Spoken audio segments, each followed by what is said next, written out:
One, 2, 3, 3, 4, 4, 5, 6, 6, 7, 7, 8, 8, 9.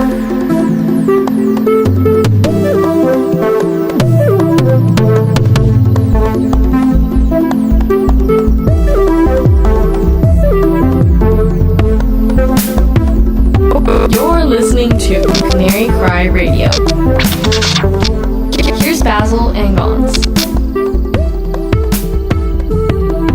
Hey everyone, and welcome to Canary Cry Radio. My name is Basil. And this is Gonz. Welcome to episode number 68. 68. And back in episode 37, we talked about numbers. Yeah. And inject some steroids into that, and this is Right. what you get.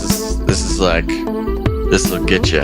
Yeah. So take out your calculators and your compasses and your other mathematical your apron things. with a G on it. Right. There you go. And your little Shriner hat. No. It's all very simple math. And anyways, our guest is very excited, as are we, to hear what he has to say. He's originally had sent us a 500-page manuscript of his new book coming out, or out. I guess it is out now, and I think it just came out, so there you go. So there you go. So, but before we get into that, we would just like to one more time thank everybody for giving us your reviews and your ratings on iTunes and all those other great places. That's really helping us out, getting the word out, and letting people know that it's worth giving Canary Cry Radio a listen. And if you haven't done that yet, I would again consider it a personal favor if you went to iTunes or Stitcher or wherever you're listening to us and leave us a nice rating or review, or not, just whatever you feel like doing. Well, we've been getting a lot of email messages from you guys, either through the website or just directly to canarycryradio@gmail.com.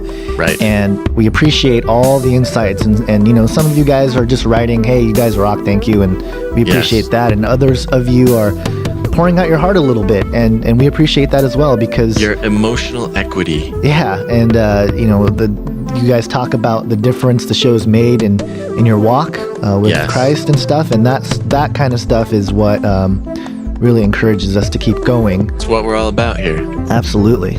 Yeah. And on top of all that encouragement, as if that wasn't enough to keep it going, many of you have stepped up and have supported Canary Cry Radio financially for several months now. Yes. Thank you so much for that. We want to thank you. I wish I could just read your names off right here, but probably not everybody would enjoy having their names read over, such a popular internet program such as this, for anonymity reasons. But anyways, we thank you so much, and it's really helping Gonz and I out in our time of need. A lot of you are aware of our situations, and for those of you who are just now feeling convicted and led to help out Canary Cry Radio in a financial fashion, you can go to canarycryradio.com and click on the support tab, and there you can make either a one-time donation in any amount or even a monthly gift that is just set up automatically. And that would be great too. Absolutely. And this show, and we actually, Basil and I decided that we're not going to get sponsorships and all this kind of stuff. We're not going to make commercials for dog diapers or something. Swiffer WetJet, man, I'm telling you, they won't leave me alone. They want that 30 don't mention the name of the product. Oh well, crap, maybe I just got money for mentioning it. Who knows? No, we won't. In it now. Oh gosh. But because we're not going to do that, we are just going to stay listener supported, and so your contribution is going to keep the show going and help us grow. So, again. Absolutely. You're listening to listener-supported Canary Cry Radio with your hosts, Basil and Gonz. Sweet. I guess that's the cool voice. T-shirts. I don't know what that was. Oh, yeah, there's T-shirts still. So, there's that. Yep. There's on also the store tab, I think. Yep. Yep. You can go to ageofdeceit.com and get your copy of Age of Deceit 2, or you can watch it for free there. And maybe we'll talk about this whole situation A later. lot of you are aware of a little situation going on. We're still talking it out, still figuring it out. And so, just keep us in your prayers, keep Gonz especially in your prayers, and keep all parties involved in your prayers. Absolutely. Well, without further ado, let's hop into our interesting conversation for this episode. Lots of numbers. Here we go. 3, 2, 1.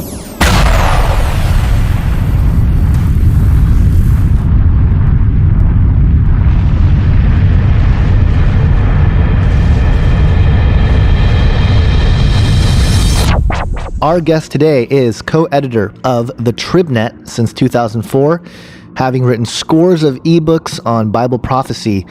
He served as an education administrator for public schools for over 20 years and was formerly the executive director of the National Religious Broadcasters National Prayer Breakfast in honor of Israel during the 1980s. Additionally, he was a pastor during the Jesus Movement in Berkeley, California. And since 1968, he's been married to Deborah and has 3 children who love the Lord Jesus.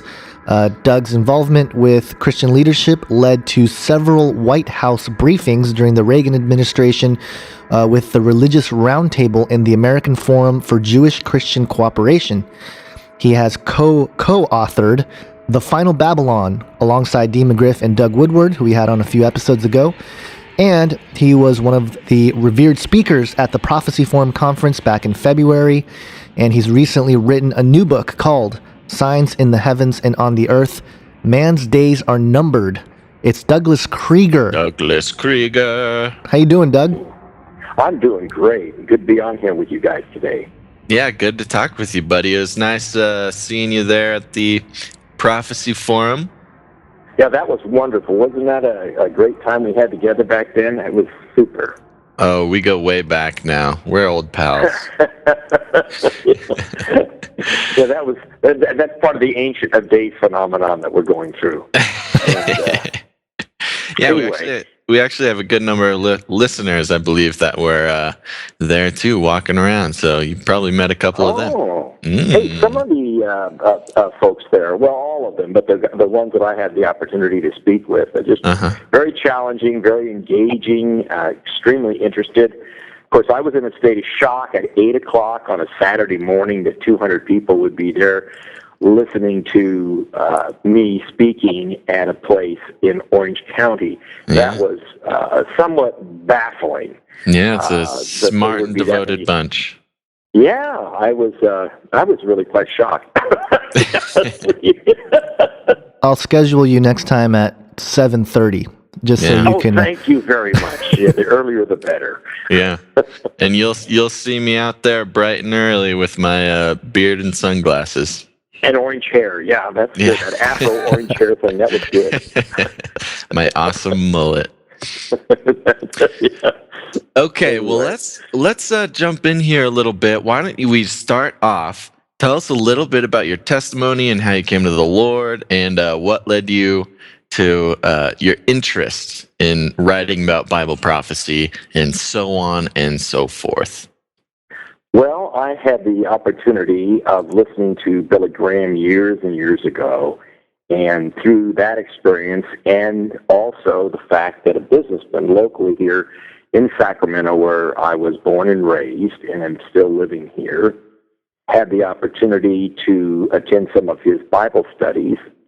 I was raised a Lutheran, but I never really had a personal encounter with Christ as such that I understand today is something that we're all called personal repentance, and having experienced the phenomenon that I did as in high school when I found the Lord, that led me onto a path. I went from there out of high school into a Bible Institute, part of that at Multnomah School of Bible in Portland, Oregon.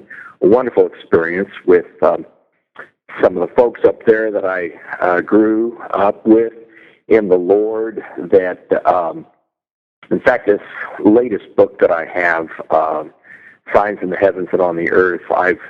Part of my dedication, and I usually have a dedication on these books, is that to Dr. Willard Aldridge, who passed away 2009 at 100 years of age. He was president of the school.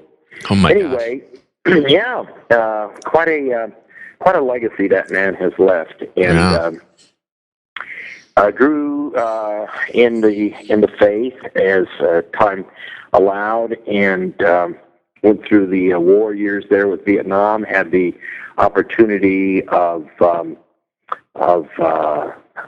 going to, at the time, I went to.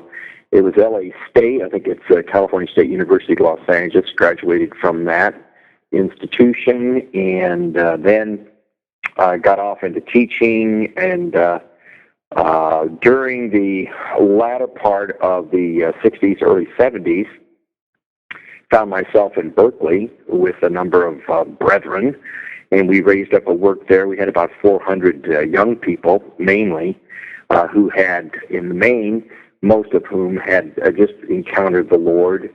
So that was a very interesting experience in Berkeley, to say the least. That was during the time of the Christian World Liberation Front, CWLF, right?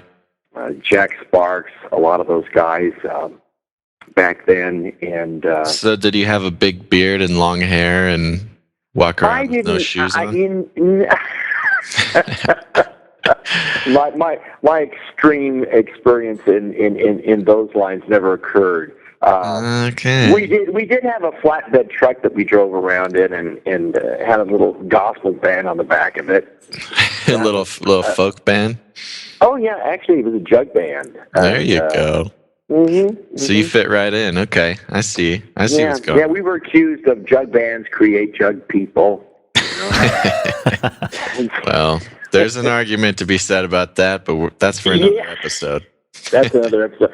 But so anyway, so I had a little theological background and a little so-called secular background, and then I was a director of regional occupational programs here in the greater Sacramento area for a while. And so I am retired now, and during the course of all of that, I had the opportunity of working with the National Religious Broadcasters for a number of years. And I sound like I must be, 150 years old myself, but not quite. We managed to retire and basically continue my work in Bible prophecy, which has always fascinated me.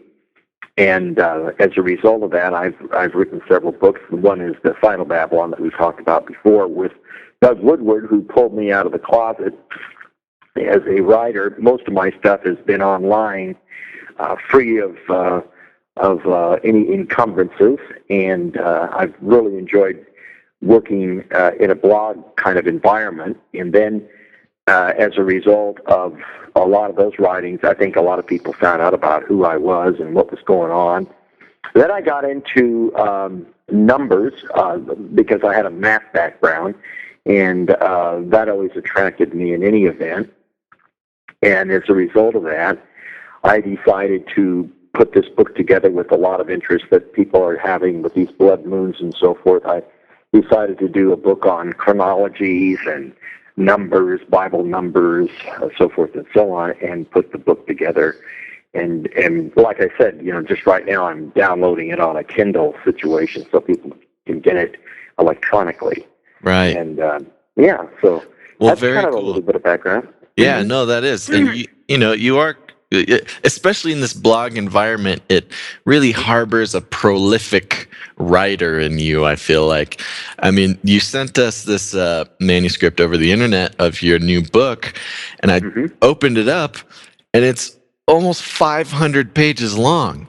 I'm like, yeah, it's a magnum opus. Yes. Yeah, he has a lot of things to say, and also maybe a little bit of time on his hands.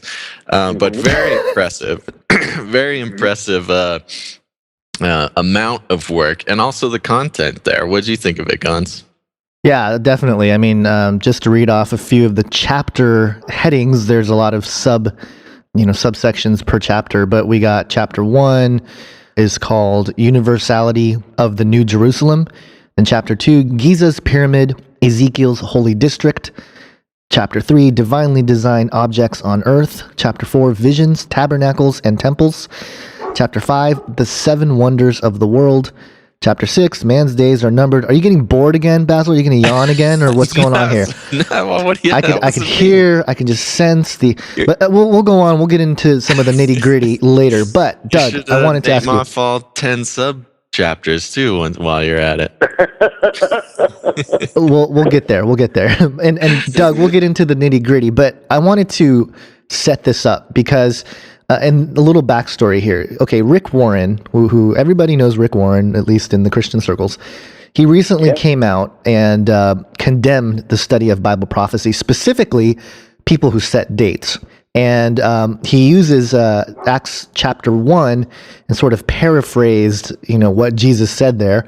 And actually, in my talk at the Prophecy Forum conference, when I was talking about the New Age infiltration of the Christian church, I pointed out how his little paraphrasing of what Jesus said, which was something to the effect of, don't worry about when I'm coming back, spread the gospel. The way he verbalized it sounded a lot like what Alice Bailey wrote when she channeled Dejwa Kul, the ascended master, back when she wrote The Reappearance of the Christ, several decades ago. So that being said, before we jump into everything, just to set everything up, why should we bother with the study of Bible prophecy as far as you're concerned, and specifically as it pertains to your work? Because, you're going to set dates on this episode, right? You're going to start telling us when Jesus is going to come back. Yes, of course. Well, with regards to America's pastor, Rick Warren, seen by some as such, I wouldn't go that far, but in any event, Brother Warren has made himself very clear on several occasions, most recently, actually, again, with regards to putting a blood moon on his Facebook and then denying that he did so because of some kind of a prophetical interest, apparently. With regards to that, when Jesus was ascending, and the two that stood by and watched this happening, their first comment to the disciples that were watching the ascension was, now you guys get out there and start preaching the gospel. That's not what they said. What they said was, this same Jesus that you're seeing going this way is coming back in like manner. Their preachment to them was the second coming of Christ.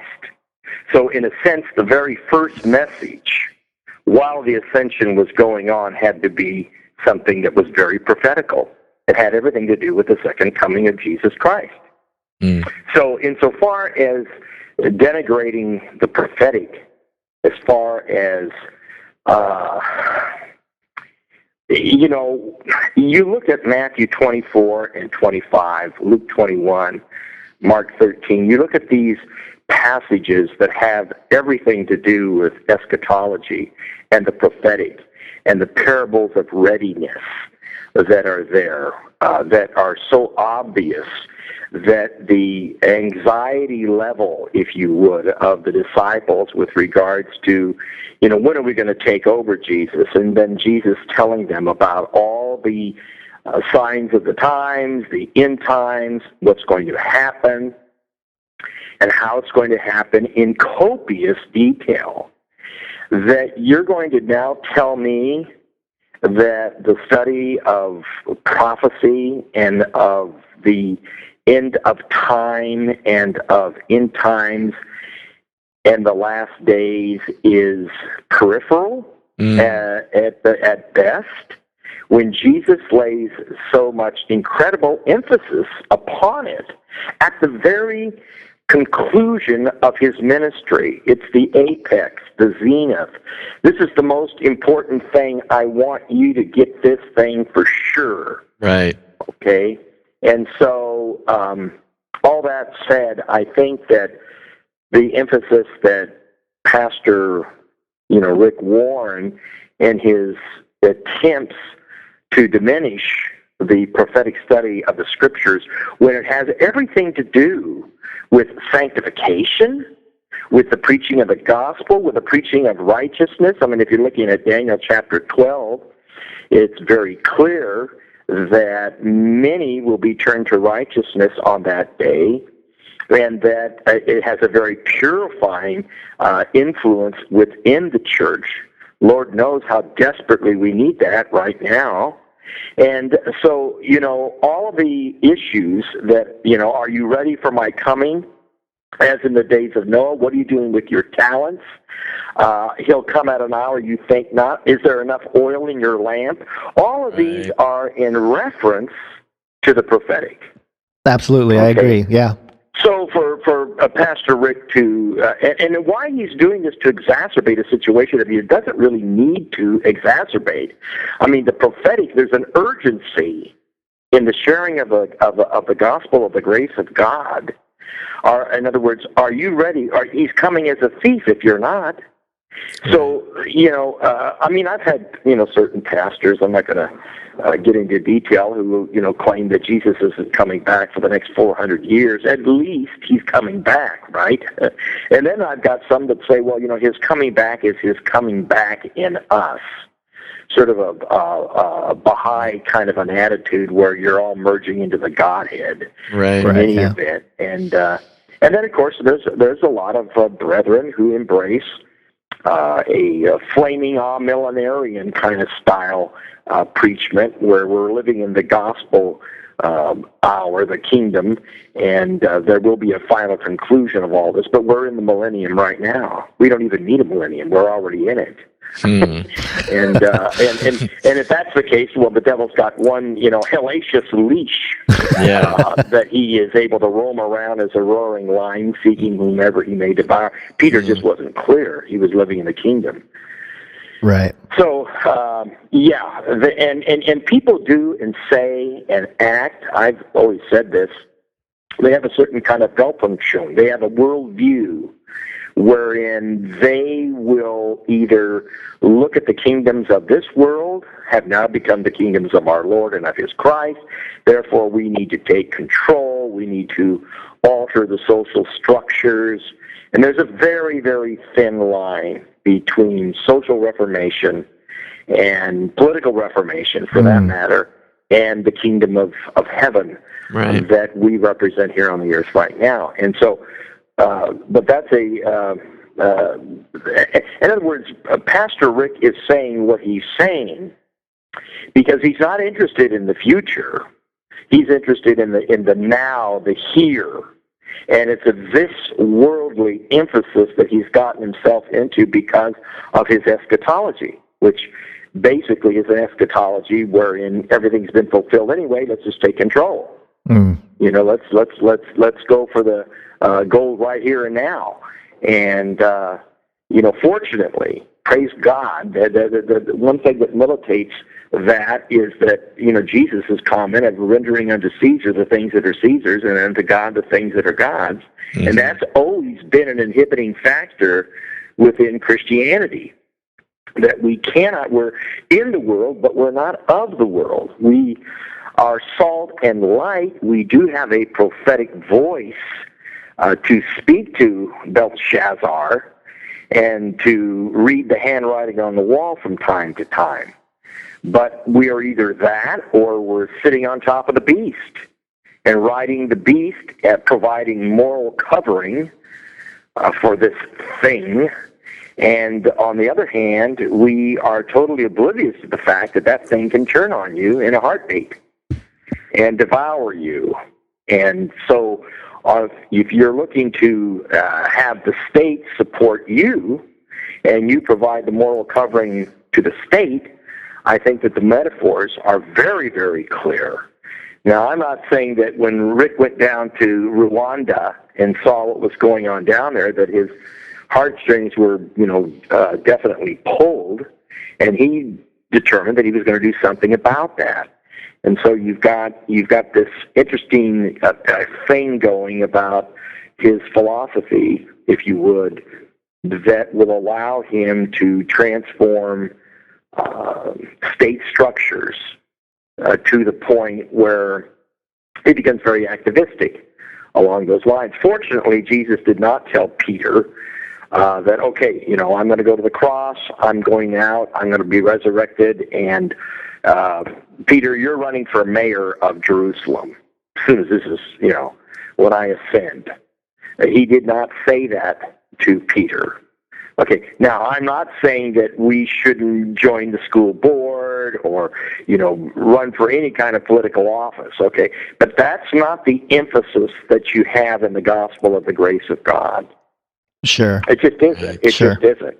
Mm-hmm. And so there's something much deeper going on here. This is what I'm saying with Pastor Rick Warren with regards to his particular bent on social activism and so forth and so on. So, but anyway, we're moving ahead. But anyone who deprecates the prophetic or tries to diminish it as something that's not in the here and the now simply has a profound misinterpretation and understanding of why the Bible is so prophetic. In point of glaring fact, okay, may I remind all of myself and everybody else out there that's listening that when John the Beloved was on the Isle of Patmos, he was on there for two reasons: the Word of God and the testimony of Jesus Christ, which we find out later in the Apocalypse, in the Revelation, is the spirit of prophecy. So the very essence of who Jesus Christ really is demands a prophetic understanding. And when he says the spirit of prophecy, that means it must be spoken. Right. It has to get out there. We're not in conflict in that sense with Pastor Warren insofar as the prophetic goes and sharing the gospel of the grace of... Hey, Billy Graham, he used to wrap up all of his crusades with the second coming of Jesus Christ. He's still doing it. Right. Okay? So this whole emphasis upon the coming of the Lord is given to unbelievers just as well, that, hey, this is going to be like in the days of Noah. You're going to shut the ark, and you're going to be outside, and we're all going to be in. So what are we going to do from there? So there is this imperative. One of the things that Ray Comfort discovered recently at Venice Beach when he was interviewing everybody, I don't know if you've seen the video. It's very, very good, by the way. And that is that over close to about 80% of everybody, this is the greatest majority of anything that he had going on his little interview thing, they all agree that we are in big trouble. We are in big trouble. I mean, the atheist would say that, the agnostic would say that, the religious, the irreligious, whoever, right, out there on the beach would say that we'll all agree. We're in trouble. Well, there's a sense of urgency. Something is concluding here. Something is coming to a terminus. We can't keep doing what we're doing and being at this level without something snapping and breaking badly. Okay? All we are doing as Christians in heralding the second coming is saying repeatedly that the ultimate reformation is an intrusion of divine deliverance. Now that's true Christianity. Right. We believe in divine deliverance. We believe that somebody's going to open up the Red Sea. There's no way out of this. And does that mean that we're not going to plant our apple tree today? Does that mean that we're not going to try to correct the mess that we're in? Or is it gone so far that we find ourselves, and these crazy accidents that keep happening on these ships, whether it's the Concordia or this thing that just happened in South Korea, and where the captain falls into a lifeboat, right, and should have warned everybody to get off this thing, right? But he didn't. Okay, well, this is the captain speaking, and it is time to get off this thing. And and here's all these people. We just found them. 48 students, high school kids, that were all crammed into a room. All of them had life jackets on. And tragically, they couldn't get out because this guy and his crew, wanted to take care of El Numero Uno, and they jumped off the boat. He had a half hour to tell all those kids to get out of there, and he didn't do it. And so we are faced with that reality today. Spiritually, we're on a cruise ship here, guys, and this thing's going down. And just because those dishes are flying across the floor, and you're walking sideways on the hallways, and this is the captain speaking, and we're having a little electrical problem right now. This thing has gotten to the point now where, that's why I've said what I've said, that time is short. We're running out of time in more ways than one, and biblically, it would appear that, if the thesis is correct, that we've got 6,000 years on this globe given to man, and one day is 1,000 years, and the early church fathers and the rabbis and everybody else has said we've got 6,000 years, then we need to take a look at this. It's serious. And as far as Rick saying that I and others who delve into these matters are arrogant, and that we share a measure of arrogance to know these things, when in point of fact, Daniel chapter 12 and verse 4 says that it will come about in the end of time that many of us are going to be searching anxiously throughout the book, and that knowledge of the prophetic as revealed by the prophets, and the purposes of God will become known and become great at the end of time. So I'm just one of the guys fulfilling prophecy, if you would, searching anxiously throughout the book, as defining the purposes of God, that they will become known and become great in the latter days. So, right. Hey, if he doesn't want to do that, that's his prerogative, I guess. But he's missing out on a tremendous deal here. Right.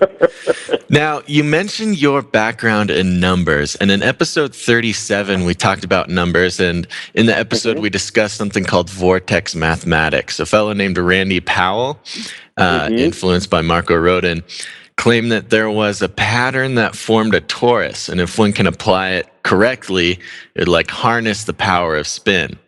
And the number, right, and the number 9 kept coming up. Yes.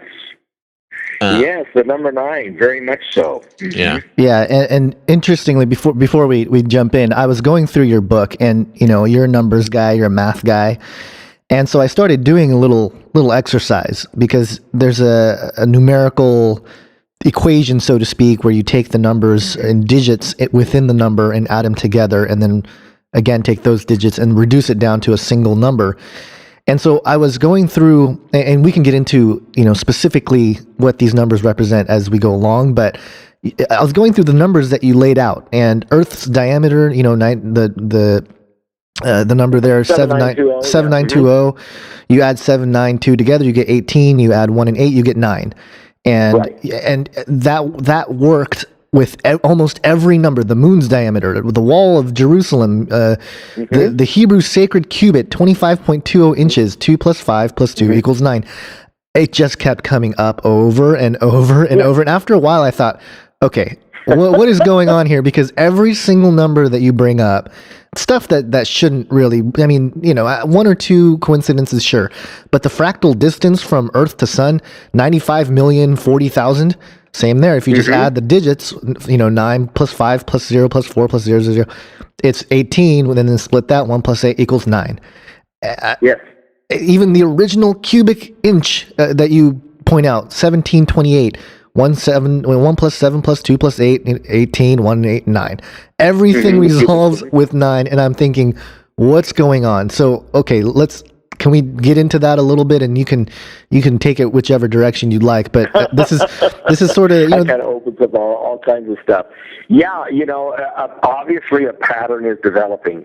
Numbers in and of themselves, and I think we can concur with this, do not have any magical capability in and of themselves. I'm glad we're laying that out in the beginning. Yeah. Yeah, we'll get the hate mail. You guys are numerologists.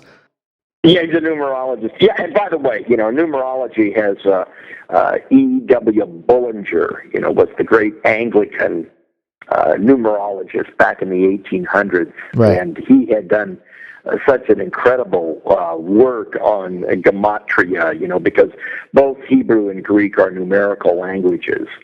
And each of the letters, can be symbolized by a number. And if I'm not mistaken, I believe Chuck Missler also pointed out a guy named Ivan Panin, who had done some pretty incredible work as well with numbers. Yeah, especially the number of 70 and sevens and so forth. And he was the kind of a Russian kind of a guy. Great guy, by the way.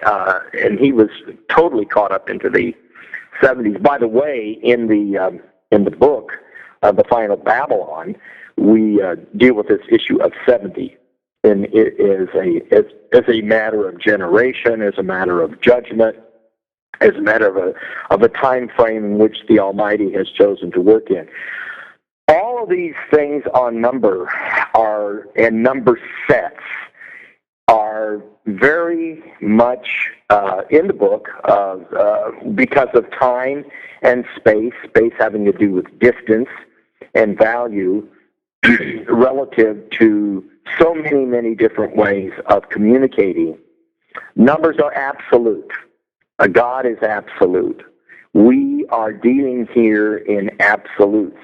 If we can find a certain pattern, that word pattern, that pattern on the mount in building and designing the tabernacle in the wilderness, to the pattern. Obviously, there was a pattern in the building of Noah's Ark. There was obviously all of these incredible. I mean, if you look at it, 1 out of every 5 verses, it turns out, in the Bible is significant insofar as number and numbers are concerned. Number sets are concerned. Interesting. So what is all this? Where is all this going? Where is it leading? From the very commencement of Genesis, you're dealing with time. Time has number directly connected. Where did we get a 24-hour day? Where did we get a 7-day week?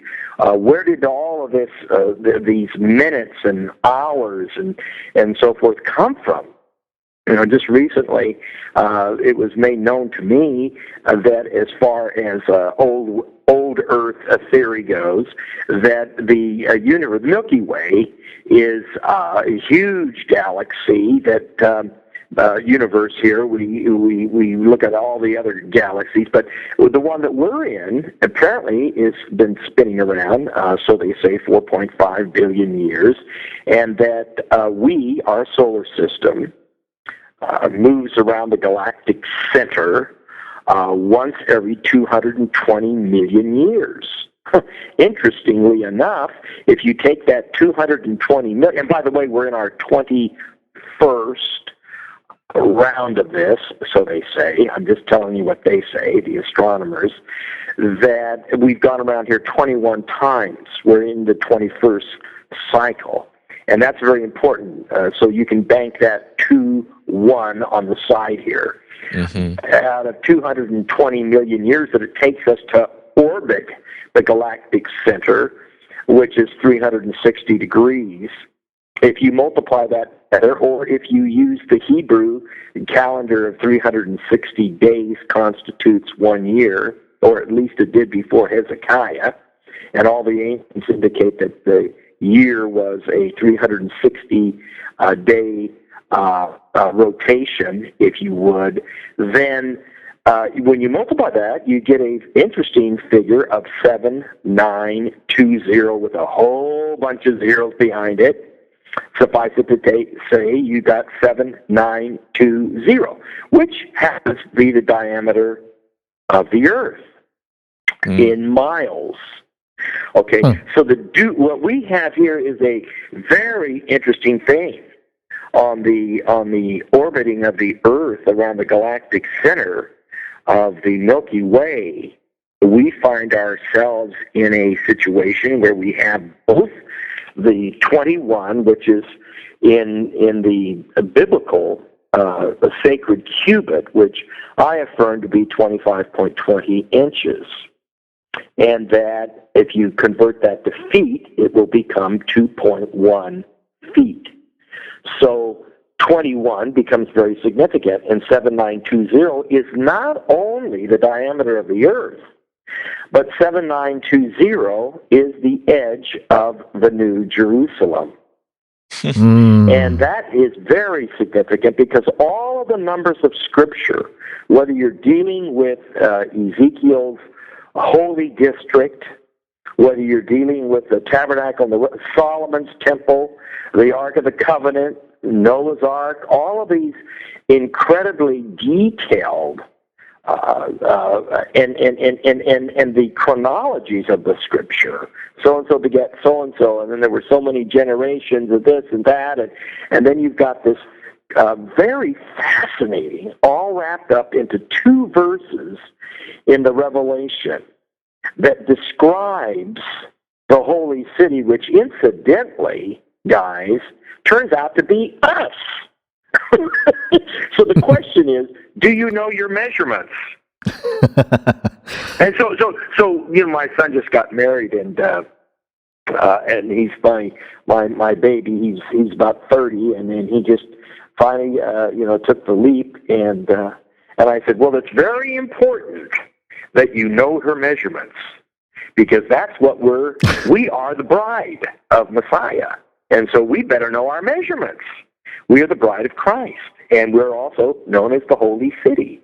And so we happen to be 12,000 furlongs. Well, that's not just a quaint little old Elizabethan expression, furlong. You can go to Wikipedia and find out that it happens to be 660 feet. I mean, where did we get the feet, the inch? Is it some king's foot? We can go on to this, but suffice it to say that we are based upon what they call a duodecimal system. That's not Dewey, that's duo, D-U-O, okay? And that's a system of 12. You got, the 12 hours in the morning, 12 hours at night, right. Constitutes 24 hours in a day, so forth and so on. So when you look at 12,000 furlongs, you multiply that by 660 feet, 1 furlong. And you're going to wind up 7,920,000 feet, 7920, which is very fascinating. Let's take the moon. It's 2160, and in comparison to most planets and their moons, our moon is a monster in proportion. That's in diameter, just to clarify. That's the diameter. Okay. But if you can take that diameter and put a square, in other words, you place the moon inside of its own diameter, each of the edges would be 2160 as a square, and what you're going to get there is a total of 2160 is going to equal what? Times 4, I think it equals 864, right? And which is interesting because that happens to be the you're talking about the perimeter of the diameter of the sun, 864, right? 864,000 miles is the diameter of the sun. So all you begin to see a pattern how that all of these numbers begin to interrelate, and of course they, like you say, if you separate the digits out, Gonz, you wind up seeing the number 9 repeated. Right. At the beginning of the Revelation, it says, I'm Alpha and Omega, the beginning and the end, the first, this is very important, the first and the last. And there's only 9 numbers. It's the cardinal numbers, okay? And you got number 1, 2, 3, 4, 5, 6, 7, 8, 9. Okay, so you have 1 and you have 9. I'm the 1, I'm the 9. I'm the first, I'm the last. I'm the beginning, I'm the end. Now, Doug, I'm sure there's somebody out there, and even if there's not, let's just address it. What would you say to somebody who looks at all this number stuff and says, well, you could kind of make any number, if you put a number through the right process, and do enough things and looking at it enough ways, you could make it equal 9 any number of ways. What would you say to a skeptic? Not that we have. Well, a skeptic would say, well, hey, you can prove anything with number, okay, with numbers. The Greeks back in the 300, 400, 500 BCs, eventually, although he's been given a bad rap, I don't think he's as bad as some claim, but Pythagoras, eventually number became everything. Plato, that was it. I mean, they looked at numbers, okay, and number, not as bean counters, arithmetic, but they looked at math in a most mystical fashion. Okay? In other words, they came to terms with the fact that these absolutes somehow had a controlling influence in the universe and realized that something huge was going on with regards to number. So the skeptic, okay, I've got a little nephew who's really an interesting guy. He's a big, statistics person for Google, which is really big into stats, right? And so I asked him. I said, well, I want to know. Let's do a histogram, which is a kind of a bar chart, horizontal or vertical, and let's find out what number or number set is the most compatible with all other number sets that we can find out there. Let's try to do as close to a combination of numbers that we can find. And so we did. And by far running away with the number that was the most compatible, the most able to be integrated into all other number sets, the number set that just overwhelmed everything else and everybody else. And we started off just totally random, right? Mm-hmm. And we did put in number sets that we wanted to be sure that got in, whether they were in sets of 2, 3, 4, 5, whatever, right? And running away with it was 18. I mean, everything. And, of course, 1 plus 8 is 9. And we have one sun in the solar system and 8 planets now that we've knocked out Pluto. Right? Convenient. God, he's been relegated to the periphery of a dwarf. So we've got 5 dwarf planets, and rocks, and we've got 8 planets of our little solar system, right? Now, 18 becomes overwhelming not just because the holy district in Ezekiel measures itself as, literally it says 18,000, because 4,500 cubits on each side of it, and you multiply that by 4, you're going to get 18,000. But if you look at the New Jerusalem comes out to be 7,920 million is 1,500 miles. That's why they say as a cube. That's why I'm going to convince Doug Hamp yet that the New Jerusalem is a cube, is the fact that it will equal 18,000 miles on its 12 edges of, if you would, the box. And I wanted to get into that a little bit. Can we actually start from the beginning with that? Because I think that's an interesting topic, the dimension of the new heavens or the New Jerusalem as it comes down. Where do we see it in Scripture, and how did you come to figure out how big the New Jerusalem is going to be? Well, it's interesting, Gonz, that fact that for many, many years, okay, I think this goes back primarily to a lot of guys that got into dispensationalism, Clarence Larkin, a lot of these guys, they looked at the New Jerusalem in such a literal way. And I'm not saying it's not literal. I believe it is literal, okay? But it's also, if you would, if I can use the word in a very generic sort of fashion, general fashion, very cosmic, okay? meaning it's probably very multidimensional, and that's what I finally concluded, in the sense that it's described as a cube, but it's also described in a pyramidal fashion. Mm-hmm. So from the Earth's perspective, which comes out of the Earth, it's pyramidal. From the heavenly perspective, it comes out as a cube. When it is joined together, it has to be multidimensional. That's why what I'm saying here at the commencement of this, that the measurements that are given of the holy district in Ezekiel chapter 40 through 48, very copious, very detailed on everything, right? Juxtaposed to the New Jerusalem and the dimensions that are so concisely presented in Revelation 21 verses 16 and 17, that the two are absolutely compatible. And they are designed to merge into one. That's why Doug Hamp's declaration of the new heavens and the new earth and the breaking of the veil between these two dimensions is so, exegetically, the way he's exegeted this, and the way he has made commentary on these passages of the new heaven and the new earth is utterly brilliant.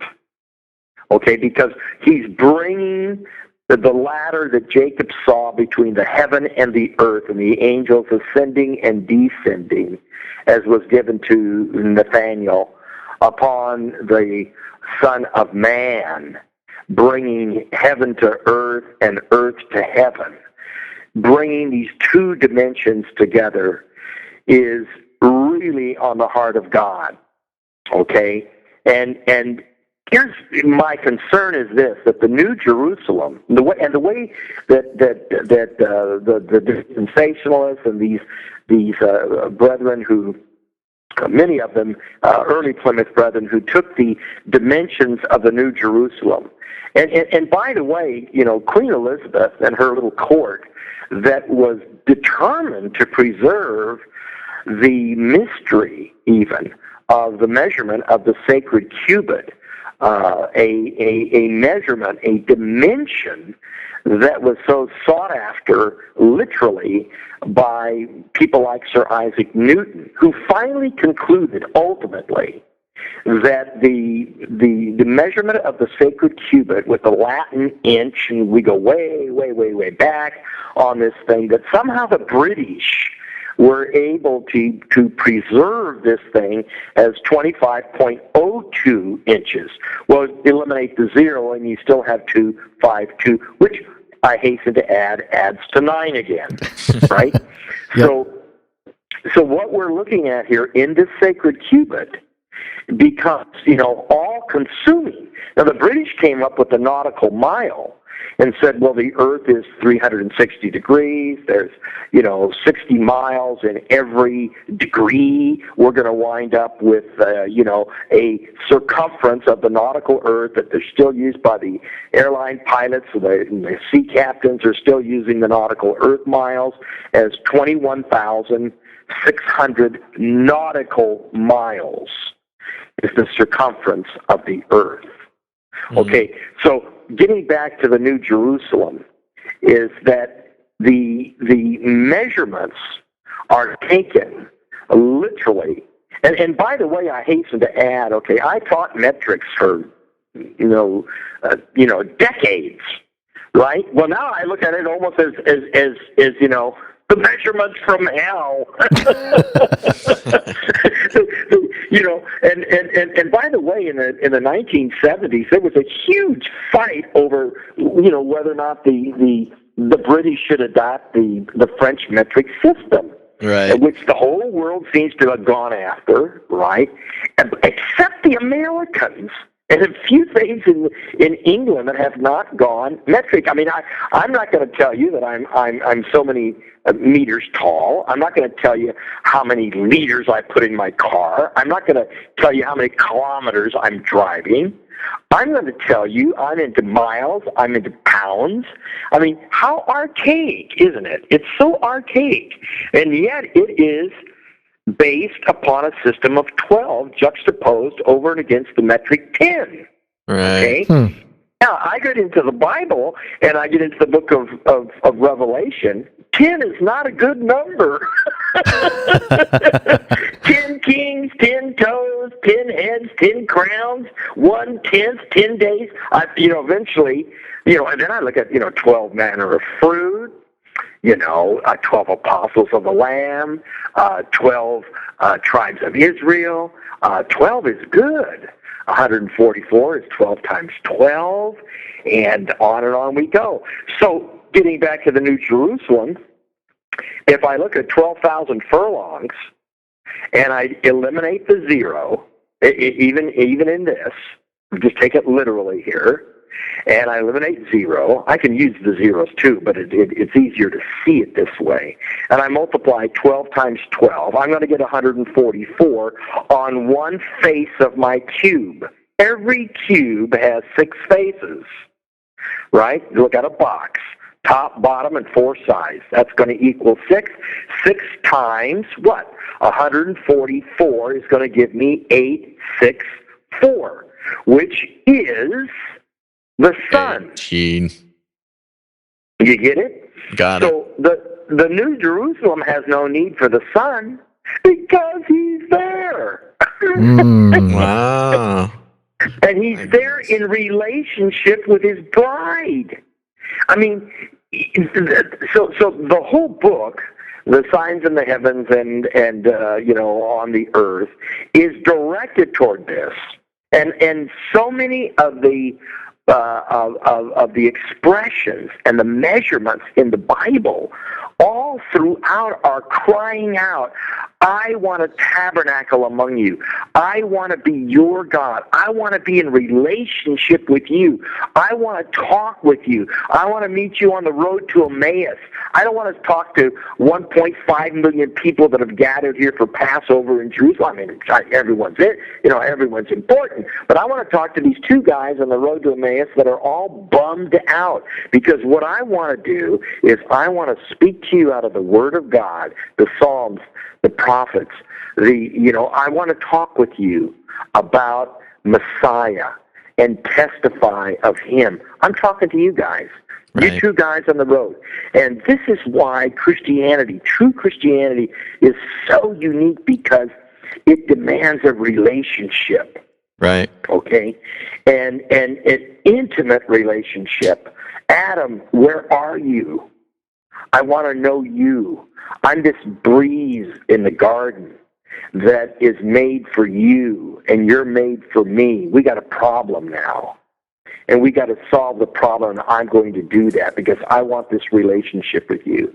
So everybody listening to us, they got to know one thing about us, that it is a me and thee experience if it's true Christianity. I'm knocking at the door of your life. I want to get in, and I want to have a relationship with you. I want to get to know you. You mean I'm not going to gravitate into the Godhead? I'm not going to become one with the cosmos in that sense? No, you're not. I want to know you, and you're going to know me. Right. Yeah, This is great stuff.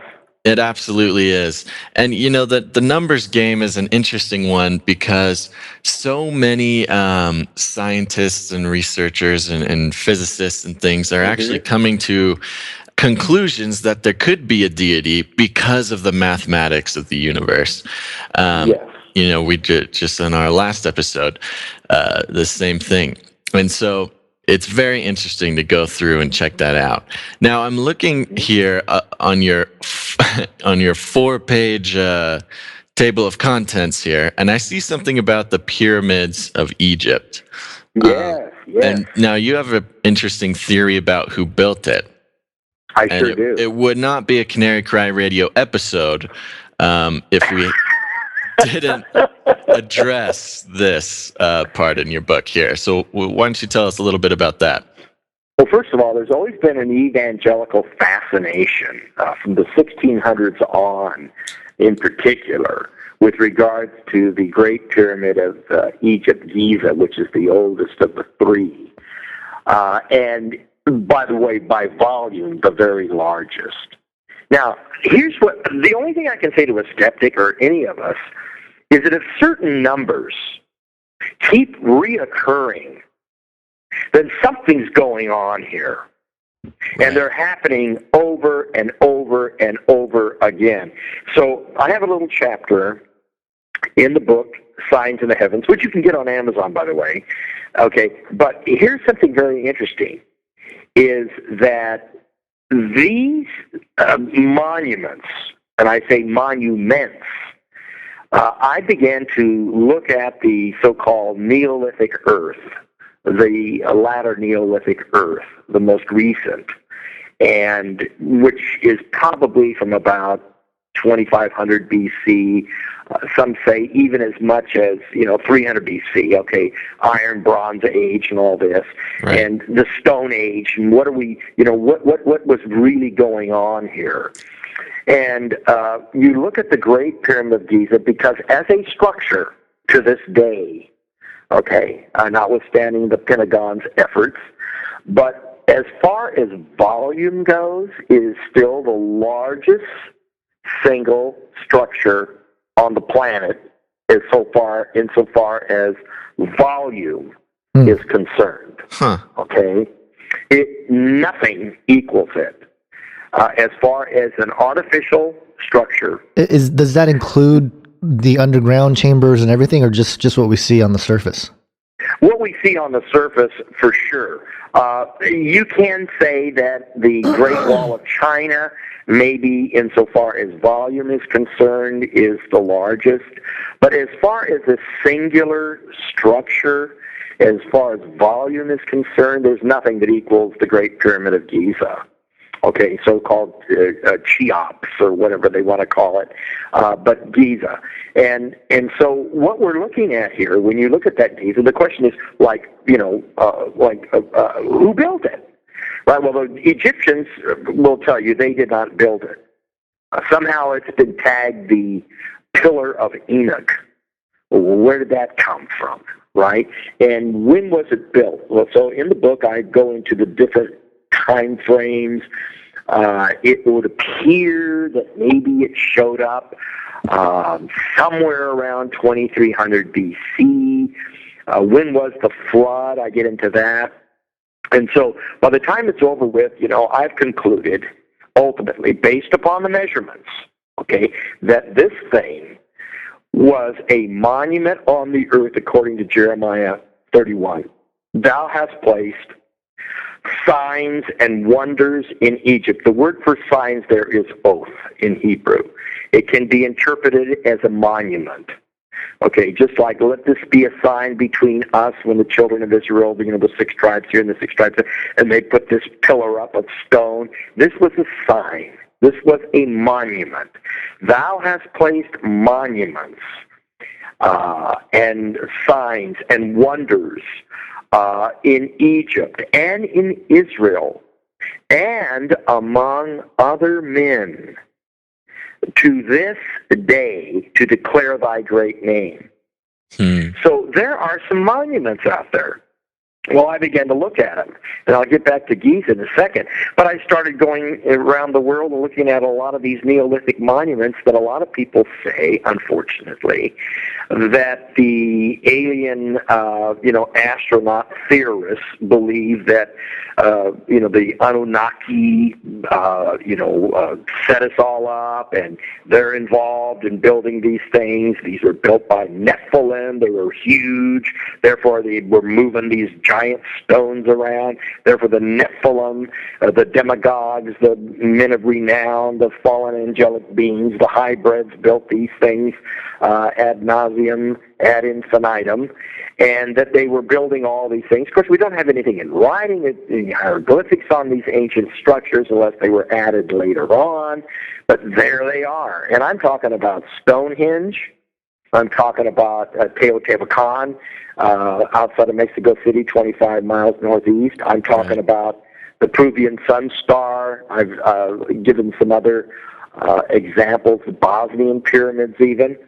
And when you look at Giza, however, this is such an incredible object because of the size.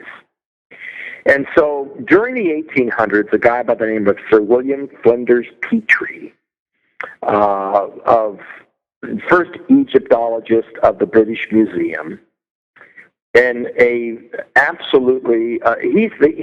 is the father of modern day archaeology and actuality of how to do this right.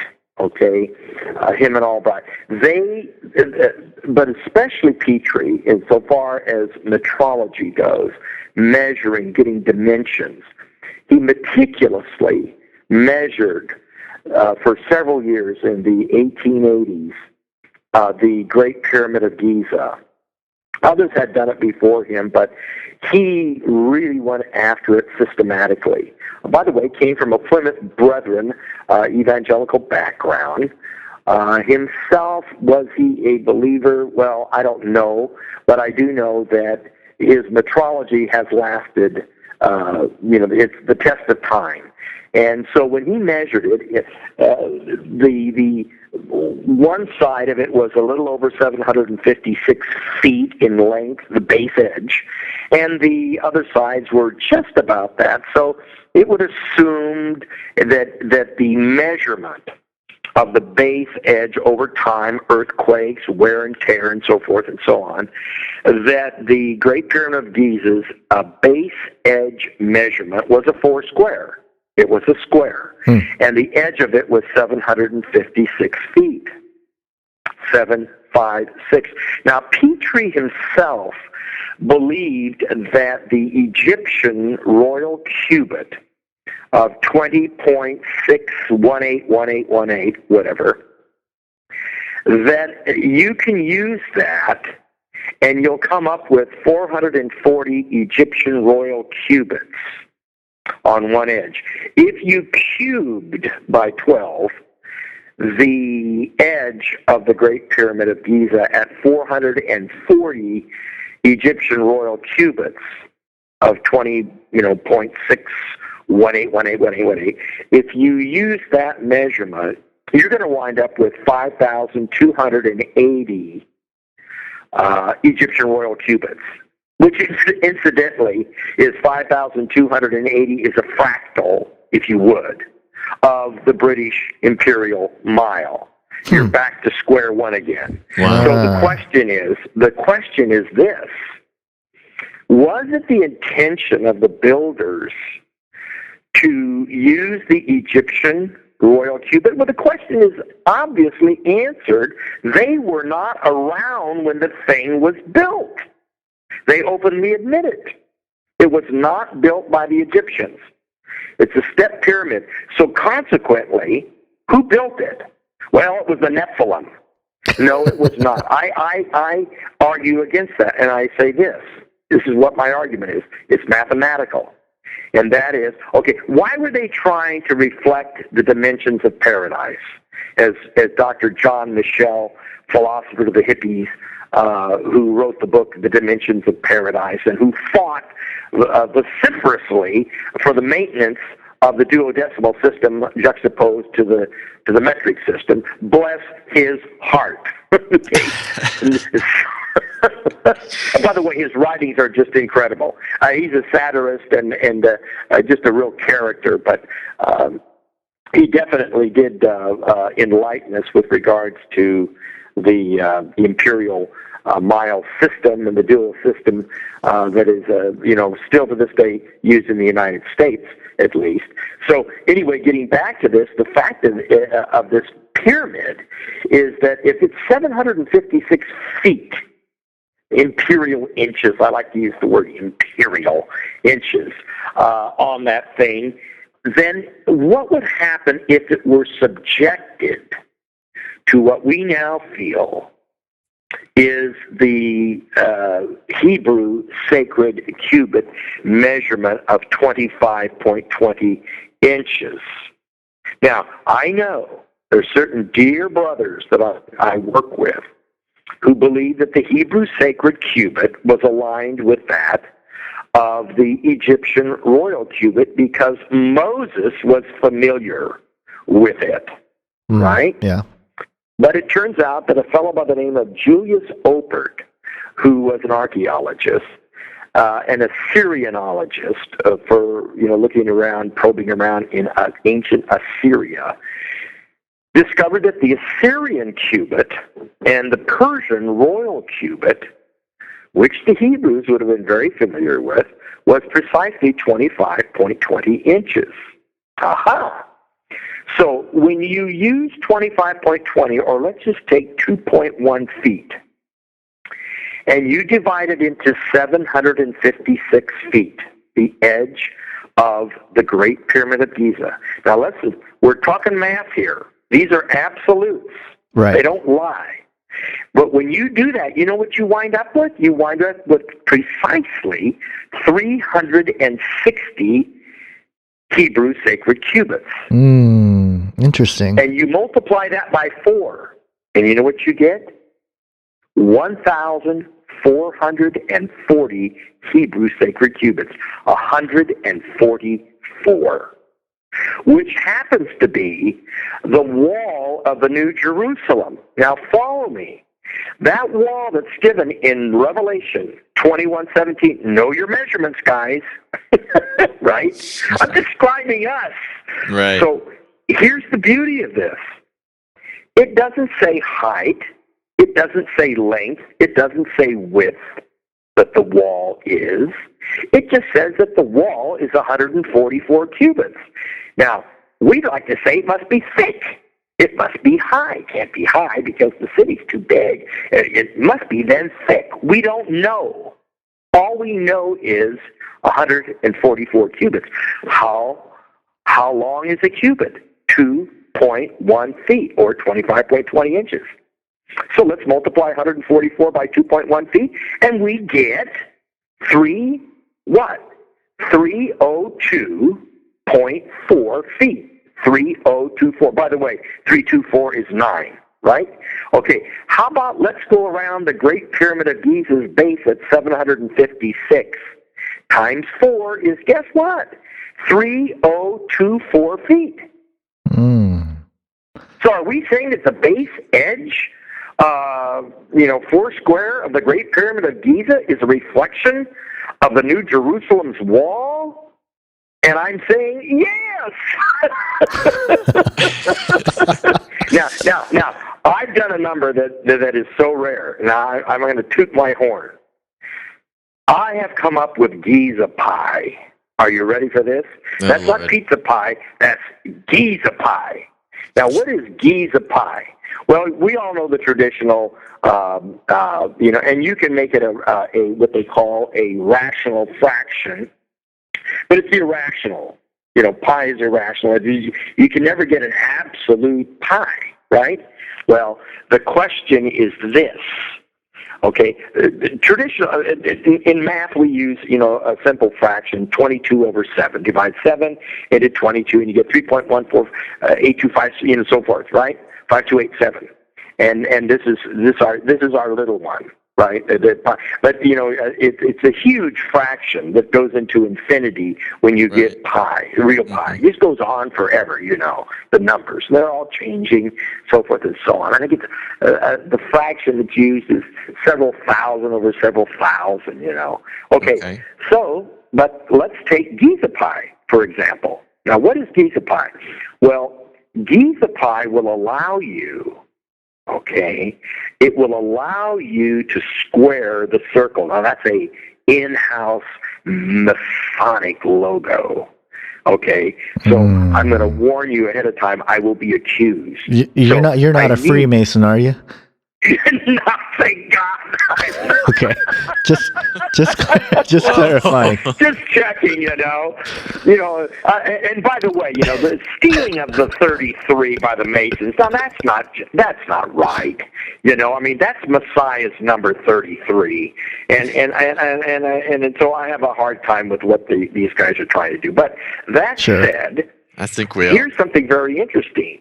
If you take the elevation of the Great Pyramid of Giza, which everybody's measured because it doesn't have a pyramidion on the top. That's the 9, because it's an 8-sided thing. If you look from the top, Gonz, if you look at the top of the Great Pyramid, you'll notice that its sides are indented. So that's actually 8-sided. Okay, right. We call this in math a half of an octahedron that's above. As above, so below. They always say, right? Okay, so it's half of an octahedron, but it itself its above part, if you would, is really 8-sided. It's very fascinating to look at this. Very slight, but it's indented, okay, on each of its sides. Therefore, it's 8-sided. Now, of course, my theory on that is the fact that there were 8 that were in the ark. They made a statement. 8 has to do with the eschaton, the new eternity. It's the 8th day of resurrection. Again, 8 were saved in the ark, and so we're making a statement here with 8. And the 1 is at the top. Okay, that's the one who is at the top. But if the pyramid were completed, and by the way, in the year 2000 at the millennium, they were going to put a cap on top of the Great Pyramid of Giza, kind of a gold leafed top. It never came off though, and some consider this cap as the capstone. The stone that the builders rejected is made the head of the corner, and so forth and so on. But if you continued it up, it's about a 30-foot climb to the top of it, right? I mean, if you continued your angle, it's missing about a 30-foot section on the top. But if you add from the base to the top, it turns out that it's about 480.9 inches. 480 feet, 9 inches. Now, what I did was I took that elevation, and to make a pie, I divided it by the fish that Jesus caught at the Sea of Galilee in his resurrection, which was 153, which I hasten to add adds to 9 again, right? And so we divide that into the 480.9. And we come up with 3.14 with some 313, whatever numbers. Okay? Now, I'm out to square the circle. In other words, I know that the base of the Giza Pyramid is 3,024 feet. I want to make a circle that is going to equal that. The only way I can do that is this. I extend. Now, I got to kind of visually give this to you guys. I can extend the radius, half of the circle, to the peak of the pyramidion, okay, down to the base. And then I go into the earth, if you would, and I extend that, okay? And I will find out that my diameter, okay, is going to equal a certain number, okay, 480.9 times 2, and it turns out that my radius is going to be 229 precisely sacred cubits, Hebrew sacred cubits, 229 on the top, 229 on the bottom. I take that diameter that I've just created, that esoteric object, and I multiply that by Giza pi, because pi times the diameter equals the circumference. Can you follow me? That's how you find the circumference of a circle, right, by pi times the diameter. But you can't use any pi. You've got to use my Giza pi. And when you use Giza pi, you wind up with 3024, which is the perimeter of the square. I've squared the circle. Okay. Goodness. Okay. That's not supposed to happen. That's not supposed to happen. You guys, that's not supposed to happen. And then once the Masons find out I've done it with the Hebrew sacred cubit, they're going to have a fit. You hear that, Masons? You hear that? Fit. And I'm taking back their pillars, too. I've got those Solomon pillars, man. I've got them bad. Hey, in fact, I'm taking this whole thing back from from the pagans. Everybody's got this thing about, the Druids. The Druids weren't around for 1,000 years when Stonehenge was built. Right. And by the way, Petrie did amazing metrology on Stonehenge.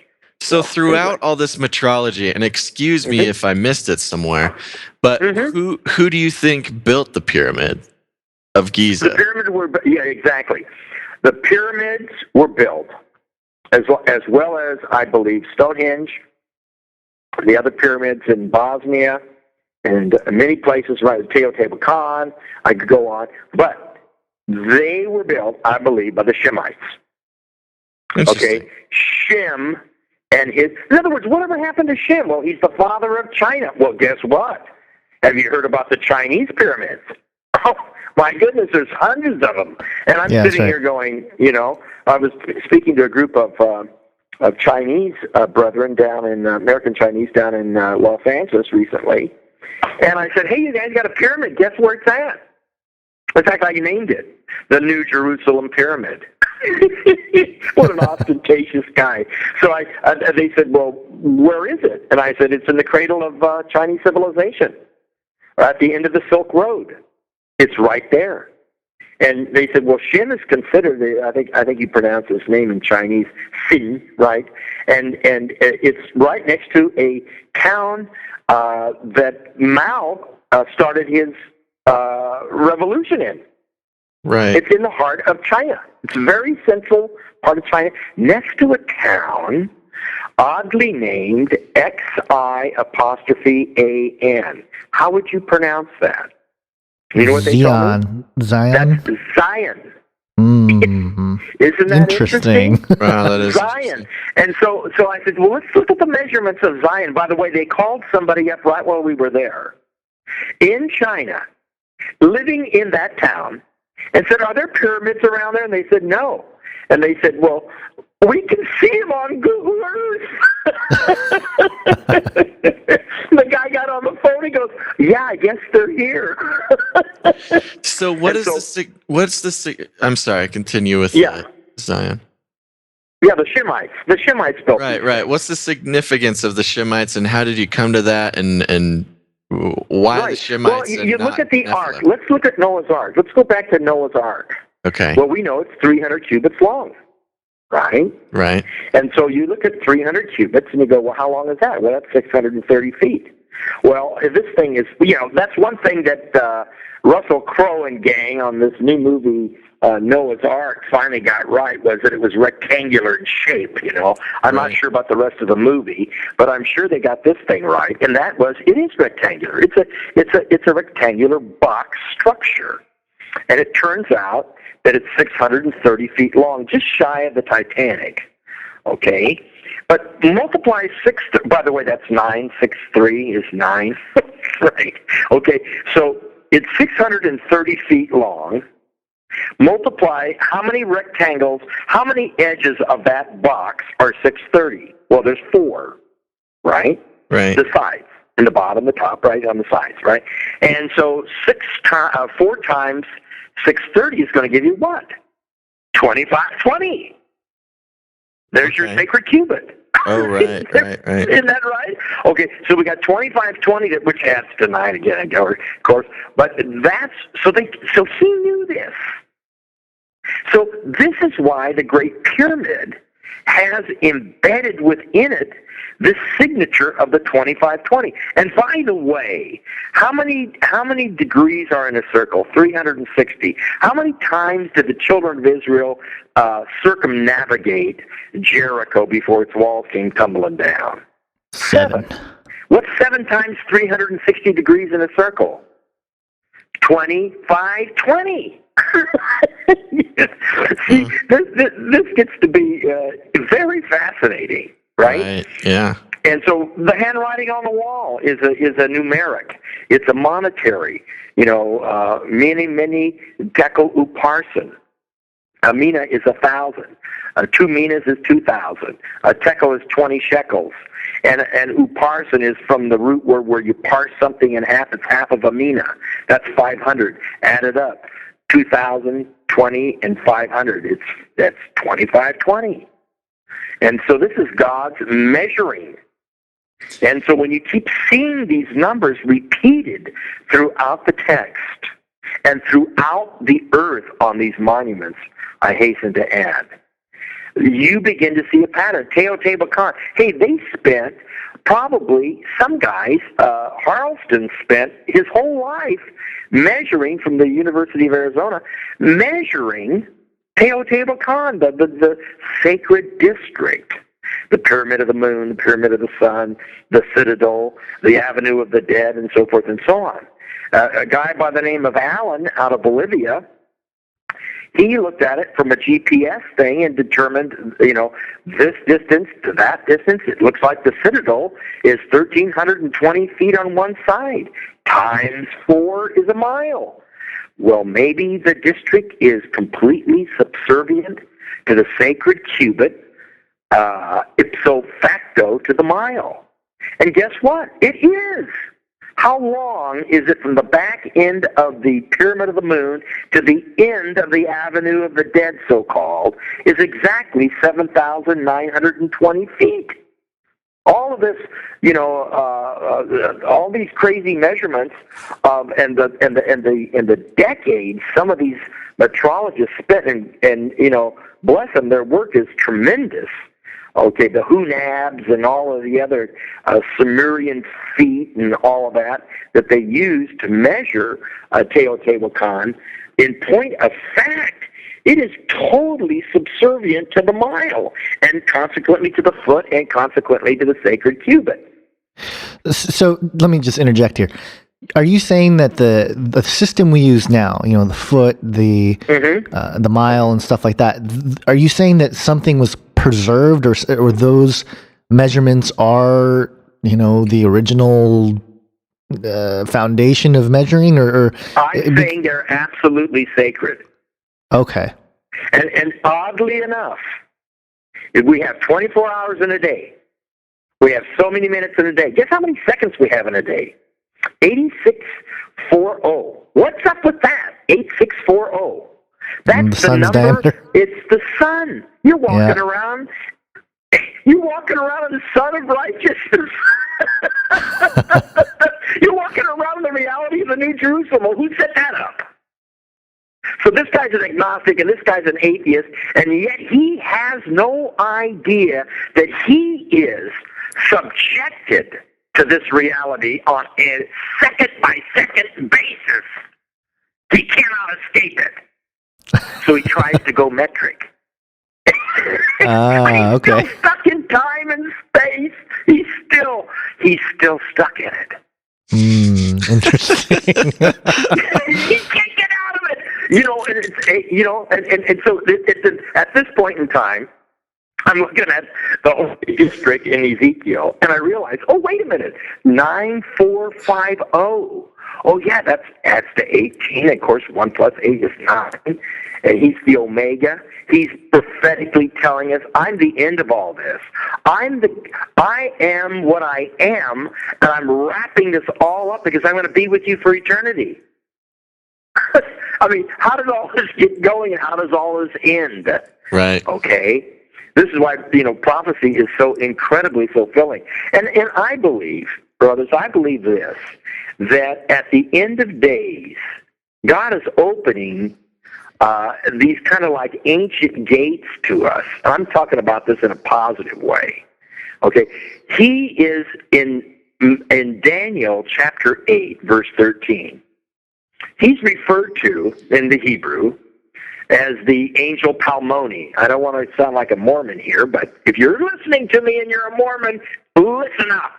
Okay? And that is that he's also known as the revealer of secrets. The phrase that's used in the English is that certain one. Okay?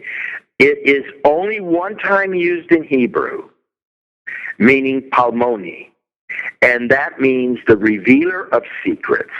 Now, God isn't just keeping a bunch of secrets there. He said, tell Daniel what the vision of the 2,300 days are. He's also known, in the Hebrew, that word palmoni is also can be translated the wonderful numberer.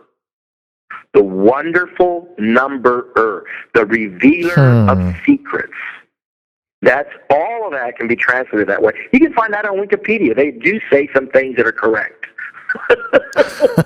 So the thing of it is what's he revealing? He's revealing, and by the way, the only one who's called wonderful in the scripture, we know who that is. His name shall be called Wonderful, right?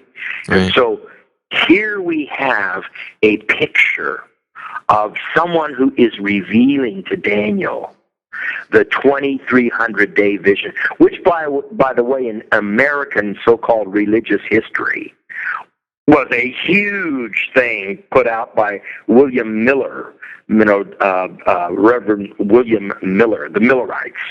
And, of course, Jesus didn't show up in 1844. He looked at these 2,300 days as years, from the decree of the Persian kings to the very end. He figured 1843, then he figured 1844. And what happened was it was the great disappointment. He never came. The 2,300 years was never fulfilled. Well, that's because they're not years, they're days. They're evening and morning sacrifices. That's a 24-hour time frame, and that's yet to come. Unfortunately, a lot of evangelical Christians said that vision was already fulfilled under Antiochus IV Epiphanes, who over a 2,300-day time frame desecrated, so forth and so on, and it's history past. John Wolvert from Dallas Seminary spoke the word, and it happened, right? No, it was approximate, and he knew it was approximate. And God doesn't work in approximates. Mathematics is an absolute science, okay? So when he says 2,300 days, he means 2,300 days. And so what happened in 1844, out of that came the Seventh-day Adventists. Out of that came the Mormons. They started building temples. From Joseph Smith on, out of that came the Jehovah's Witnesses, who said, well, we got the wrong date. Let's go to 1873. The Seventh-day Adventists said, let's go into the investigating judgment, and that's what was really going on here. And so all of these things were misinterpreted. Okay? I'm just saying that today we know what the 2,300 days are. They are yet future, not that far off. Right, and that sort of leads to this next question, which we'll see how long it goes, and we'll do our best to try to poke holes in it, just so you know ahead of time, Doug. Mm-hmm. But and I don't know if we're even capable of doing so. I'm just saying that because we're going to try, but we'll see. We'll see depending on what you say. Are you saying that we're out of control, gosh?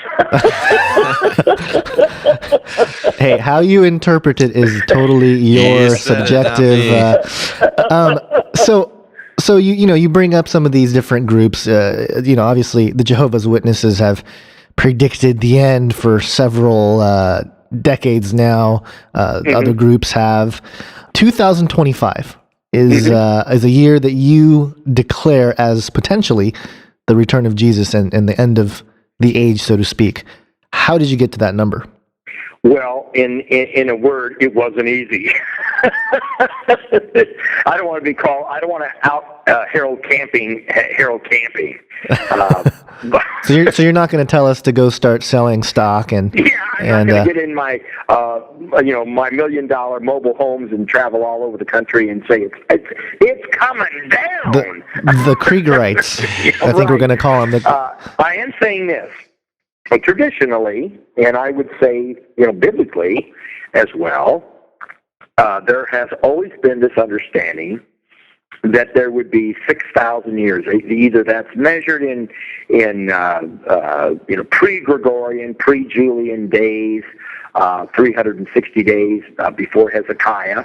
When Hezekiah came on the scene in about 800 BC, all of a sudden the earth slowed down 5.2524 days, and we've been slowed down a little bit. We used to have all the ancient calendars were all set at 360 24-hour day circumstance, and there were 360 of these in a year. And then when Hezekiah wanted to live a little bit longer, everything slowed down. Somehow the whole earth slowed down. All the calendars changed at that point. They had to start adding extra days. We slowed down in our orbit, and that's just the way it has been since that time. Now, but 6,000 years, and that is related to the days of the week, being that man was created on the sixth day. He's allowed 6,000 years. This goes back to Peter's statement, one day is 1,000 years and so forth. And so we're allowed 6,000 years. Now, the guy that did the seminal work on this was Archbishop James Ussher of Ireland. And he did this work that was massive. And nobody can deprecate his scholarship. In fact, he was out to prove to the Catholic Church that Protestants aren't as dumb as we look, kind of a thing, right? And so he's got a library of books that nobody can even, to this day, 10,000. I mean, his research was exhaustive for his time. And this was done in the 1600s, right, during the Elizabethan era and all that. And so he came up with the creation of Adam, biblically, was in 4004 BC. Now, all I've done is come up with a date that's about 33 years off of that, a little earlier, which is 3,975. Now, in my book, Signs in the Heavens and on the Earth, that I'm plugging, thank you guys, is the fact that the chronologies of the Scriptures are exceedingly precise. The problem being in the chronologies that some of the time frames were obfuscated, not in the sense that they were trying to hide them, but they are not accountable. You can't count them. And this would be when Israel didn't have any judges, when certain kings were, if you would, illegal. There was a queen that one time was ruling in Israel, and she was disqualified. Therefore, you have to knock that time frame out. There's about 278 years like that in the chronologies, okay? And so when I did my chronologies, I wound up with 3,975. I worked back from the cross. Ussher worked forward. He did a wonderful, wonderful job of it, I hasten to add. Now, J.R. Church, who is the founder of Prophecy in the News, and has these conferences all over the place and has had this ministry for many, many years, wrote a book entitled Daniel Reveals the Bloodline of the Antichrist. If you ever get a chance to read it, guys, it's a great read. And in that, he shows very clearly how that the Hebrew calendar, like today, 2014, they say it is the year 5,774. Okay, which is getting like, oh, well, hey, we still got how many years till 6,000, right? We've got about 200 and some odd years, so take it easy, guys. It's going to be a long time coming. But what he's done basically is he's proven that this year business with the Hebrew calendar has been, in point of fact, tampered with. And this was done right around about 150 A.D. when the Jews, when the Hebrews, if you would, came up with their own calendar and more or less legitimized it under certain conditions that were given. They basically hid, according to J.R. Church, about 243 years. Are you following me? In other words, are you guys there? We're here. Yeah, we're here. Okay. They hit about 243 years on the calendar. So if you add the 5774 year that we're now in, and add the 243 years, you're going to wind up with about, 6,017. Hey, we're overtime. Okay, right. So what do you do with that? Well, then, you can count off the 5.2524 days, and you wind up getting real close to 6,000. I mean, real close. So what I did is I began to put these things together, and I noticed certain patterns in the Bible, especially the verse in Genesis chapter 6, verse 3, right in the midst of the Nephilim. The Almighty says, man's days shall be 120 years. Now, dear Rob Skiba thinks that somehow when Noah was 500 years of age and God told him this and that, and Shem was born about 100 years before the flood, right? Okay. That somehow we cram 120 years between 500 years of age Noah and 600 years of age Noah, and the flood came. In other words, it is not linear. The expression 120 years does not mean a literal 120-year time frame chronologically between the birth of Shem when Noah was 500 years of age and begat Shem, Ham, and Japheth, and when the flood hit when he was 600 years of age. It very clearly states it. So that 120 years doesn't mean that. So the next question is, does it mean how long people are going to live after the flood? And the answer is an unequivocal no. Noah lived 300 plus years after the flood. Shem lived 500 years, right? Yeah. So the question is, what does 120 mean? And it's a word problem in math. And I know, Gonz, you love word problems in math. I'm thinking of a number. Gosh. Where have you heard that before? I'm thinking of a number. And this is exactly what Moses was doing here, who wrote the Torah. And that is that God is thinking of a number. In Hebrew, the phrase 120 years means an original number that has been doubled. In other words, a number that's been doubled that forms a series that is multiplied by 100. What is that number? Well, we have to have a reference point. Okay? And the reference point turns out to be the Jubilee calendar. It turns out to be the sabbatical calendar, which is 49. Turns out that God is a 49er. We knew that already. Yeah, I get that one. Okay, so 49.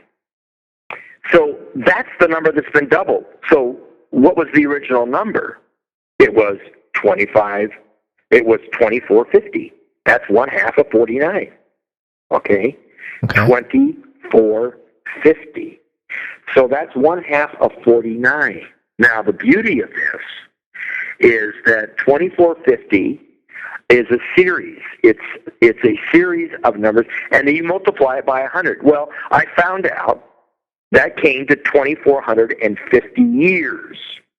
Now, it turns out that 120 years can also be, as Mark Biltz brings out, you have multiple interpretations of a text. So the 120 Jubilee cycles, long Jubilee count of 50 years, not 49, but 50. 50 times 120 is going to give you 6,000. Okay? But in this verse, Genesis 6:3, you're looking at 2,450 years from the birth of Shem to the crucifixion and resurrection of Jesus. Ooh. Would be 2,450 years. That happens to be 5 sets of 490 years. 5 sets. 5 times 490 is 2,450. Then I began to look at the 6,000 and discovered something incredible. By the way, 2,450 divided by 50 is going to give you 49. Duh, right? 49 Jubilee long cycles are within 2,450. But fascinatingly enough, within 6,000 years, there are 12 sets of 490, which equal to 5,880. Which means I'm 120 years short. Which means that God is extremely clever. We know about the 70 sevens of Daniel. 70 times 7 is 490, right? Mhm. So these segmentized 490 years become extremely important to the Almighty in his numeration. Okay? And so I realized that there were 12 sets of these 490, and that we had a remainder of 120 years, which equals to 6,000. Okay? So then I looked at the birth of Shem. Now, every chronologist this side of heaven, I'll use that expression, is determined to tell you that biblically speaking, and it can be determined very easily, that from the creation of Adam until the birth of Shem were 1,558 years. Well, I figured out that there were 3 sets of 490 within that time frame, but I had 88 years left over. Well, first of all, 8 was very significant. 2 sets of 8 was even more significant. Well, then I multiplied 88 times 360. And guess what it equaled? Are you ready? I'm ready. It equaled the perimeter of the New Jerusalem. Yeah! Yeah! Wow. Is that not God? I mean, come on now, guys. I mean, do I have an amen here? Okay, and I do believe that is no accident. We all agree 1,558 years. Well, then why is there this 88 years left over on this 490 thing? I kept asking God this, and about a week ago. Well, do the math, idiot. So I went ahead and multiplied the 88 times 360 prophetical years in the Hebrew calendar. And it came out to the perimeter of the New Jerusalem. Now, that all said, up to the resurrection and the crucifixion of Jesus Christ, there are exactly 4,008 years. Okay, this is interesting. If you divide the 50 into the 1558, you're going to get 31 Jubilee cycles. Okay, plus 8. There's that 8 again. Okay, then you get to the resurrection of Christ, and it's 4,008 years. How do you figure that? Well, 1558 plus 2450. Right, you got 49 and 31. So 31 up to Shem, 49 up to Jesus. That turns out to be 31 plus 49 is 80. So you've got 8 years left over. So 1,992 years is 2025, but I got 8 left over. I add that 8 on top of it, and it comes out to 2,000, which is the final 40 Jubilee cycles. So 31 plus 49 plus 40 is equal to 120 long count Jubilee cycles of 50 years. So I know a lot of us that are listening to this program are probably, your head is spinning. But Yes. We're dealing in absolutes, and we're dealing in chronologies, and we're dealing with math that has a divine imperative associated with it. And it's telling us that man's days are numbered. God said that in Genesis 6:3 through Moses' writings. And God is spot on, and he's giving you 120 years like this. And time's almost up, so I calculated the time. 4,008 years, and, this is the resurrection of Christ.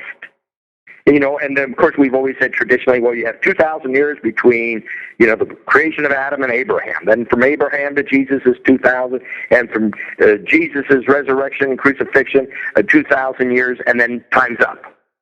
But see, that 8 keeps moving through time. And that is the eschaton. That is the finality. That is the final week of the Passion Week of Jesus Christ. And that's in my book, too. Because when Jesus came into Jerusalem on Palm Sunday and resurrected on Easter Sunday morning, is a 7-day time frame over an 8-day time frame. In other words, it was half a day on Palm Sunday, it was half a day in the evening on Easter sunrise, and that constitutes a day plus 6 days in the middle, and you've got 7 full days. The 70th week of Daniel, I believe, is the Passion Week of Jesus lived out in his people. And that Interesting. we're heading for Jerusalem, guys. And that we are to bear the testimony of Jesus Christ, no matter what the cost, as we embrace his cross. And he set his face as a flint on that final week. He knew exactly what it would cost him. And for Sure. the first 3.5 days, nobody could touch him. And then he gave his all, and he was in the grave 3 days and 3 nights, but stayed unnoticed by most until a half a day later. That's the last 3.5 days, and he arose from the grave. I do appreciate that it all does point back to the gospel. It And even though, it does take a little bit of a mathematician to uncover some of these things, I think it's fascinating that it all does sort of point back to what Jesus did and everything. And subsequently, just as a side note, David Flynn had pointed out the 888, 888, as a number that represents Jesus. So Yeah. it's Or interesting Jesus that Christ. Uh-huh. yeah. So it's interesting that that number keeps moving through the way you render this whole The thing here. chronologies, yes. Yeah. It's amazing, isn't it? Yes, it is. It's truly infinity. It is. He is the Omega. He is the end. He is the last. And he wraps up everything. He's the all and in all. And he is, as Malachi 4:1 and 2 says, he is the Son of Righteousness with healing in his wings, because we're going to really need some healing here after the mess we're going to get ourselves in. Right. Right? And so he comes as the Son of Righteousness. Gonz, you got this verse or something about the Son of Righteousness, or his face shown as the sun, right? Yeah, And, yeah, that's I get that from a couple places, but the main one that I used just for just as a reference was Matthew 17:2, where his transfiguration, where his face shone like the sun. So Yes, that's wonderful. That is such a wonderful verse. And so I'm looking forward to New Heaven and New Earth, and I'm looking forward, in a very activistic sort of a way. And I think that these numbers don't lie. I think that the numbers are extremely convincing. They, the notion that you can prove anything by numbers is a kind of like a out there statement that has absolutely you can't prove that. That's just a statement flying around out there.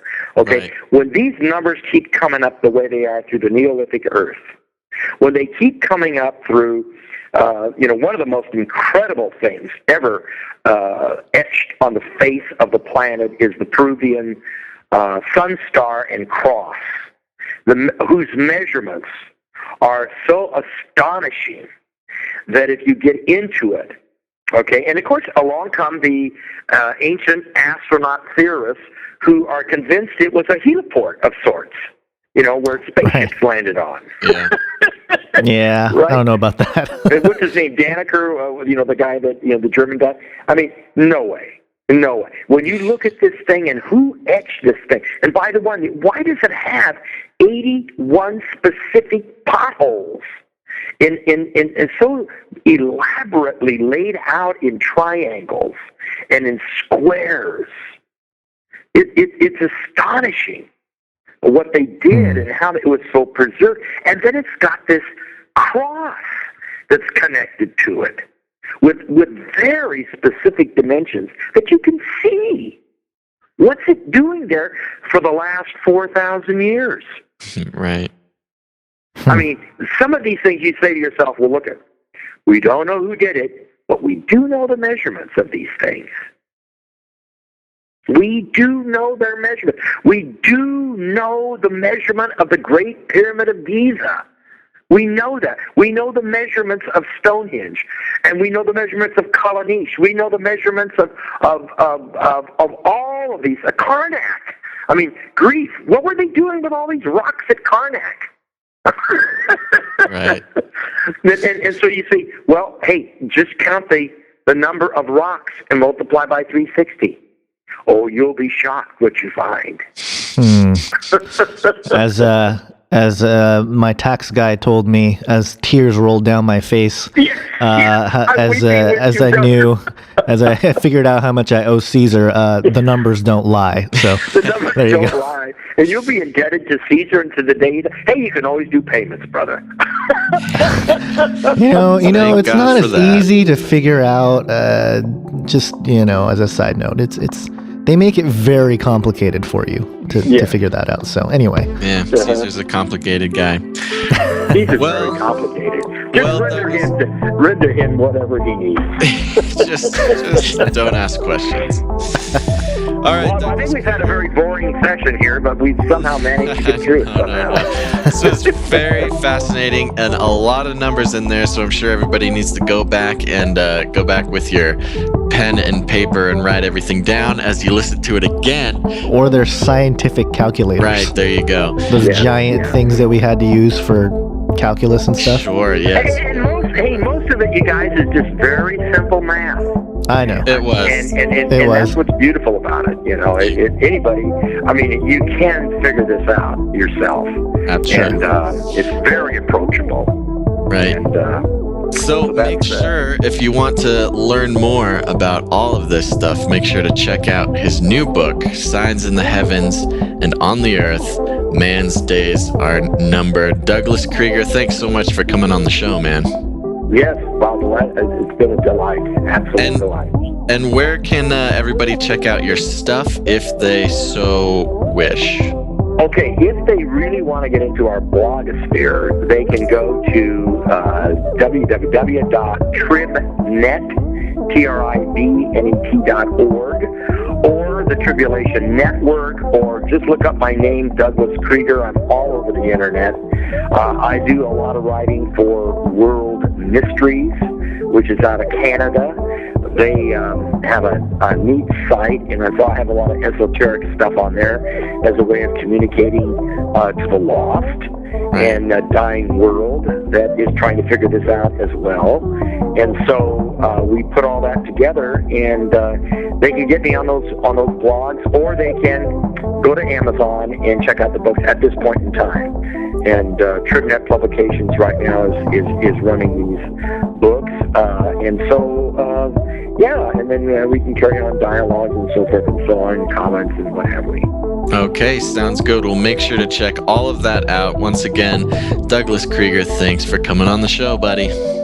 God bless. God bless. There you go, everybody. Make sure to grab a straw and a hand pump so you can pump all those brains back through your ears. We hope you enjoyed this numbery episode of Canary Cry Radio. And, there you go. Speaking of numbers, Speaking of numbers, just reiterate. I will include all of the mentions, or I guess not calculations per se, but the places where 9 shows up in a lot of the numbers that Doug Krieger points out. I made a list. It was interesting. I came up with 20 different numbers that he brings up in the book that all add up to 9 with this thing. So that'll be in the show notes, so you can check it out. Jumping off point there. And interestingly, as you listen, there's certain numbers that he says that if you use this formula, it adds up to 9. He doesn't always point it out, but it's there. Yeah, I mean, that's basically a good portion of the following along that I was able to do. But, so there you go, and make sure to check out his stuff, his new book, his blog, his Douglas Krieger is his name. And, there you go. And if you feel like it, make sure to leave us a rating or review, or go to the support tab on canarycryradio.com and do that. And or send us an email, say what's up, give us a high five, cyber high five. Yeah. All right. And make sure to tune in next time to the following episodes of Canary Cry Radio. And until then, think outside the cage.